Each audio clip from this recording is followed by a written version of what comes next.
کوئٹہ میں پلی بڑھی ہوں. میں کہہ سکتی ہوں کہ میں کوئٹہ کی ہوں کیونکہ میں نے اپنی زندگی کا ایک بہت اچھا حصہ اس شہر میں گزارا اور ان علاقوں میں گزارا. یہ میرے والد صاحب کے یہاں ہونے کی وجہ سے جو ایک فائدہ ان کو ہوا کہ انہیں اس خطے کے لوگوں کی خدمت کرنے کا موقع ملا، تو ساتھ ساتھ ایک فائدہ مجھے بھی ہوا کہ مجھے یہاں دوستیاں کرنے کا، یہاں علم حاصل کرنے کا موقع ملا. میں جس کوئٹہ کی بات کر رہی ہوں وہ آپ اس زمانے میں آپ میں سے کوئی بھی نہیں تھا پیدا ہوا ہوگا.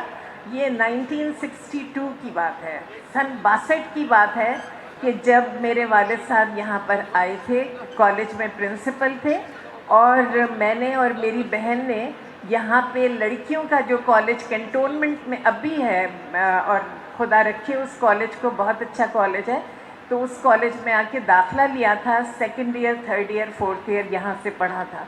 اس کے بعد بہت دفعہ آنا ہوا کیونکہ کوئٹہ میں خاص بات ہے کہ اگر ایک دفعہ کوئٹہ آ جائیں اور کوئٹہ سے ایک رشتہ قائم ہو جائے تو وہ رشتہ ہمیشہ رہتا ہے. میں اتنے لوگوں کو جانتی ہوں کہ جو بہت تھوڑے عرصے کوئٹہ میں رہے ہیں لیکن اپنا تعارف کراتے ہیں کہ ہم کوئٹہ کے رہنے والے ہیں، اور پھر ایک خاص طرح کی ایک بھائی چارہ ہمارا ہو جاتا ہے کہ جب پتہ چلتا ہے کہ کچھ اور لوگ بھی کوئٹہ کے ہیں، اور اس کوئٹہ کے ہیں جس کوئٹہ کو میں نے دیکھا تھا. جس کوئٹہ کو میں نے دیکھا تھا وہ اس کوئٹہ سے بہت چھوٹا تھا، بہت خوبصورت تھا، بہت ٹھنڈا تھا، بہت دلوں میں ٹھنڈک تھی، آوازوں میں ٹھنڈک تھی، باتوں میں ٹھنڈک تھی. اور جو خاص بات تھی اس میں، وہ ٹانگوں کا شہر تھا، وہ رکشاؤں کا شہر نہیں تھا. تو آپ سوچ سکتے ہیں کہ جب ٹانگوں کی، گھوڑوں کی، ٹاپوں کی آوازیں آتی ہوں ان سڑکوں پہ تو کتنی اچھی لگتی ہوں گی. اور یہ جو رکشاؤں کا دھواں ہے یہ کافی اس نے اس شہر کو بگاڑا بھی ہے.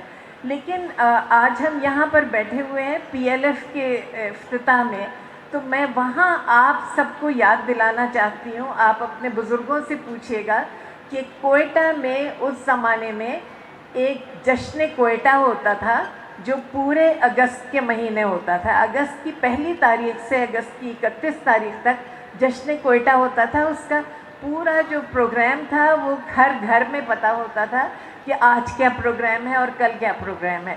اور اس پروگرام میں مباحثے ہوتے تھے، اس کے اندر کچھ اور ڈسکشنز ہوتے تھے، تقریریں ہوتی تھیں، اور مشاعرے بہت پاپولر تھے.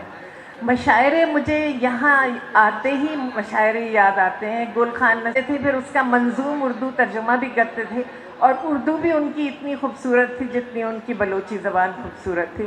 تو یہ جو ملا جلا ہونا ہے یہ اس شہر کی شان ہے. اس شہر میں اگر اپنے نوجوانی کا زمانہ یاد کروں تو پارسی کالونی ہوتی تھی جس میں بہت ساری پارسی فیملیز رہتی تھیں. کرسچنس کی کافی بڑی تعداد تھی، مطلب علاوہ بلوچی اور پختون لوگوں کے باقی جو لوگ باہر سے آئے ہوئے تھے یا یہیں سالوں سے رہ رہے تھے تو اس میں پنجاب کے لوگ بھی تھے. اس کے اندر ہندو کمیونٹی ایک پوری تھی. لوگ اگر ان کا عقیدہ ہم سے اور آپ سے مختلف بھی ہوتا تھا تو انہیں چھپانے کی ضرورت نہیں پڑتی تھی. مجھے یاد ہے، مجھے پتہ تھا ہماری دوستوں میں کون کون احمدی ہے، کیونکہ احمدیوں کی بھی یہاں کافی بڑی تعداد تھی، تو انہیں چھپانے کی ضرورت نہیں پڑتی تھی کیونکہ لوگوں کا دل بڑا تھا، اور لوگوں کا بڑا دل تھا اور اسی لیے لوگ یہاں پر آیا کرتے تھے. تو میں آپ سے، نوجوانوں سے یہ توقع کروں گی اور آپ سے یہ کہوں گی کہ جو پچھلی شان ہے، میں یہ نہیں کہوں گی کہ پیچھے کے زمانے میں چلے جائیں. یہاں تو انفارمیشن ٹیکنالوجی کی اتنی اچھی یونیورسٹی میں ہم بیٹھے، لیکن ماضی کو اور حال کو ساتھ لے کے چلیں، لیکن انہی روایتوں کو زندہ رکھیں، آگے چلائیں، اور آرٹ اور کلچر کے ذریعے سب مل جل کے جئیں. شکریہ.